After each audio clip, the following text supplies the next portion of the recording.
Warahmatullahi wabarakatuh. Semoga keselamatan, kasih sayang, dan berkah Allah tetap atas kita semuanya. Salamun alaman asjamal ma'a lil fuqara. Keselamatan untuk barang siapa yang memberi seteguk air untuk orang miskin. Salamun liman dafa'al islama minal masakin. Keselamatan bagi siapa saja yang menjaga Islam dari kemiskinan. Karamatun liman tanassola sayyiati minal muslimin. Kemuliaan barang siapa yang mencegah atau memutuskan keburukan yang kecil dari orang Islam. Salamun laka ya murassahu ra'isil ummah. Keselamatan bagimu wahai calon pemimpin umat. Alhamdulillah alladzi arsala rasulahu bil huda wa dinil haq liyudhhirahu 'ala ad-dini kullih walau karihal musyrikun. Segala puji bagi Allah yang telah mengutus utusannya dengan membawa petunjuk dan agama yang hak, supaya bisa ditunjukkan kepada seluruh manusia bahwa ini adalah agama yang unggul, walau karihal musyrikun, betapapun orang-orang musyrik itu sama membencinya. Segala puji bagi Allah. Kita haturkan rasa syukur bahwa sampai hari yang ke-20 ini, di bulan suci Ramadan ini, kita dalam keadaan sehat walafiat.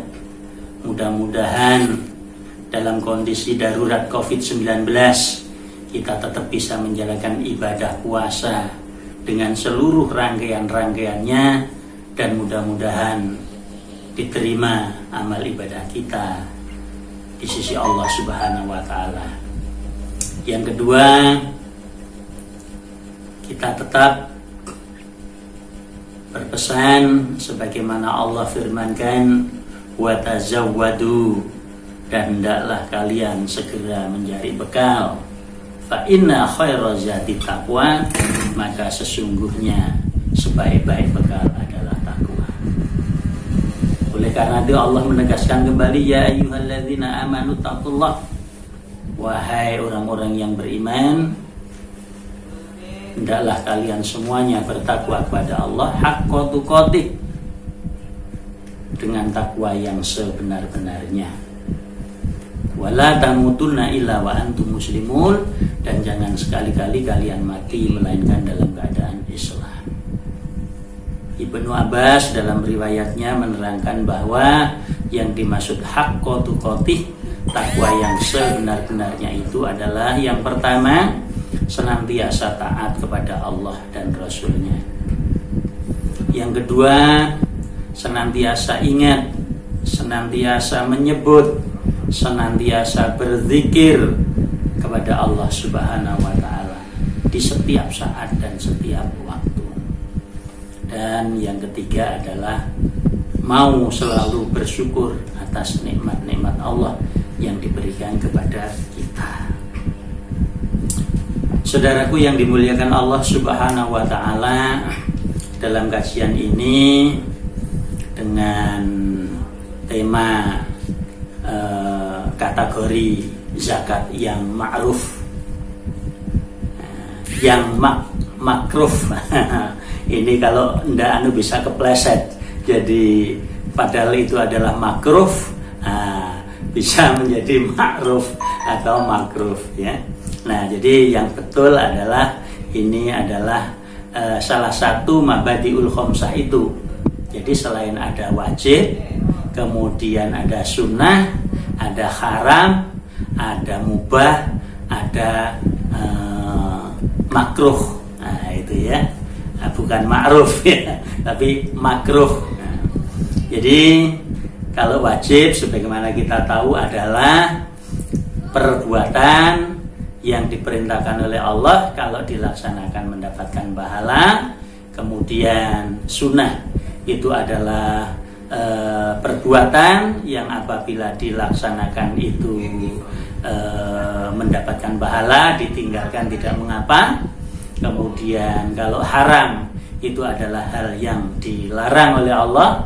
Perbuatan kalau itu dilakukan maka berdosa. Ya, kemudian kalau mubah adalah perbuatan yang baik ditinggalkan maupun dikerjakan itu boleh-boleh saja.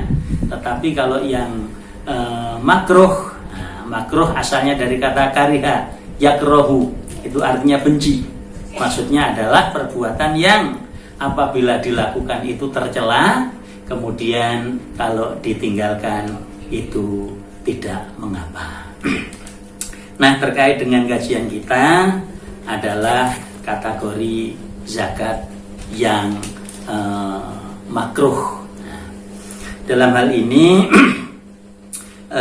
kalau kita coba lihat bahwa yang namanya zakat itu senantiasa dan selalu dibarengi, diawali dengan perintah sholat. Nah, sebagai salah satu pilar daripada rukun Islam, diantaranya adalah zakat. Sebagaimana yang tercantum di dalam Al-Quran, surat Al-Baqarah ayat 43. Wa aqimus sholata wa atuz zakah warka'u ma'ar raki'in.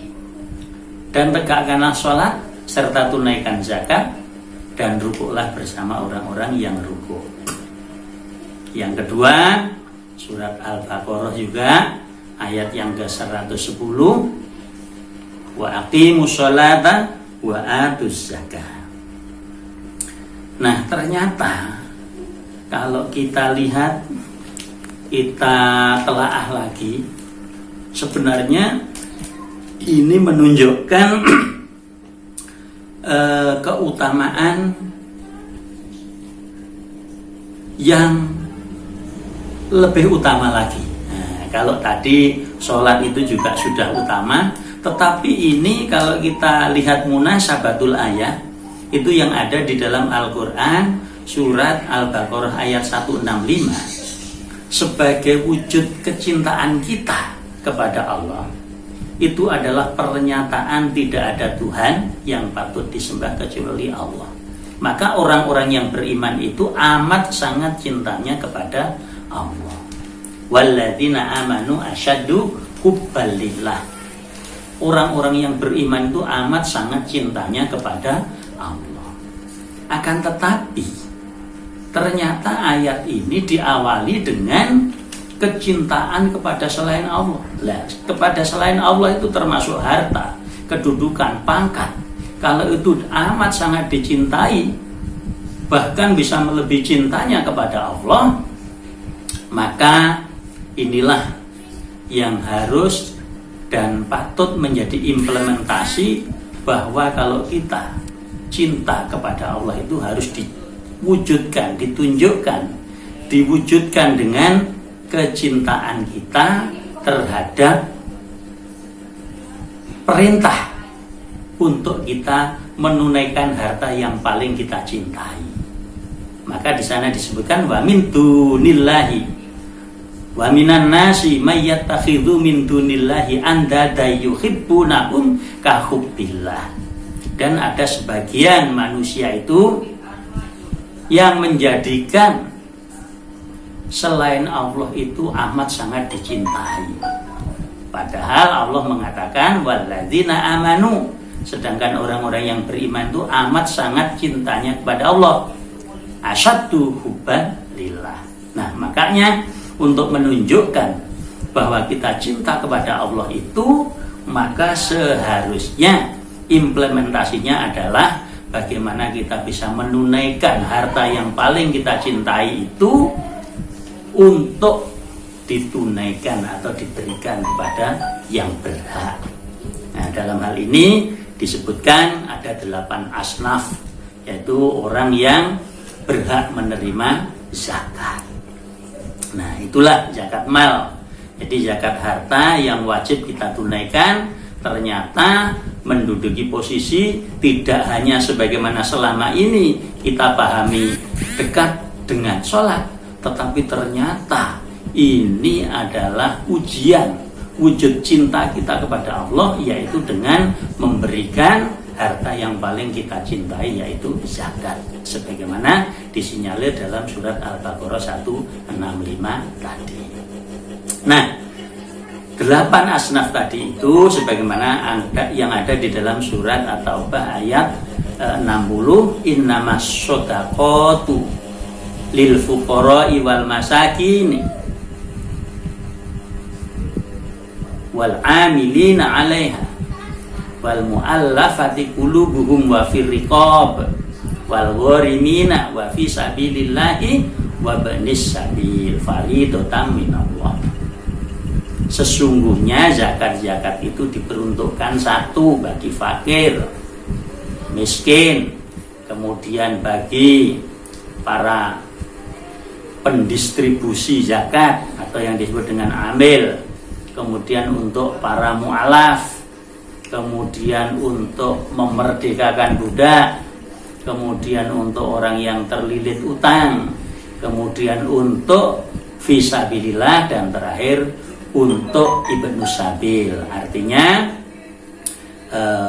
orang yang sedang dalam menuntut ilmu kemudian kekurangan bekal. Nah, disinilah letak pentingnya implementasi sebagai perwujudan syahadat. Jadi iman kita kepada Allah maka diwujudkan dengan bentuk menunaikan zakat. Kemudian di samping itu ada namanya zakatul fitri. Nah, jadi selain ada zakat mal, maka ada namanya zakatul fitri. Nah, zakatul fitri ini merupakan satu rangkaian daripada ibadah puasa. Nah, ibadah puasa Ramadan bagi orang yang ingin diterima, ingin disempurnakan, maka ketika mengakhiri Ramadan harus ditutup dengan memberikan zakat fitrah kepada orang-orang atau fakir miskin. Nah, ini maksudnya adalah sebagai pembersih jiwa. Nah, ketika kita kadang-kadang mengucapkan kata-kata yang sia-sia, yang kotor, yang jorok, maka zakat fitri berfungsi sebagai pembersih. Nah, sebagaimana dijelaskan di dalam hadis Rasulullah Shallallahu Alaihi Wasallam dari Ibnu Abbas, Rasulullah mengatakan faradha Rasulullah Shallallahu Alaihi Wasallam zakatul fitri tuhrotan lisoimi minal lawi warrofas. Rasulullah Shallallahu Alaihi Wasallam telah mewajibkan zakatul fitri yang berfungsi tuhrotan lisoimin, mensucikan bagi orang-orang yang berpuasa dari kata-kata yang sia-sia dan kotor. Wa tu'matan lil masakin, dan ditunaikan atau diberikan kepada fakir miskin. Faman addaha, maka barang siapa yang menunaikannya qabla sholat, sebelum sholat id, fahiya zakatun makbulatun, maka itu termasuk zakat yang diterima. Waman addaha ba'da sholat, maka barang siapa yang menunaikannya setelah sholat idul fitri, fahiya sodakotun minas sodakot, maka itu termasuk sodakoh biasa. Maka terkait dengan tema kategori zakat yang ma'ruf tadi, yang makruh tadi, di sini maksudnya adalah zakat, ya, itu tidak terkait dengan masalah kapan ditunaikannya atau diberikannya tadi. Jadi tidak ada istilah makruh ya. Tetapi di sini diterima atau tidaknya. Itu. Jadi ketika itu melebihi setelah sholat Idul Fitri, maka itu juga diterima, tapi disebut dengan sedekah biasa.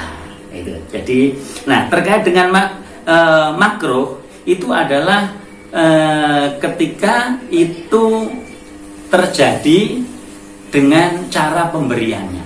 Ketika kita memberikan zakat itu dengan cara sombong atau mungkin dengan cara mengumpat-umpat. Nah, inilah yang dimaksud di dalam Al-Qur'an surat Al-Baqarah ayat 264 itu adalah perbuatan yang disebut dengan mana wal adza.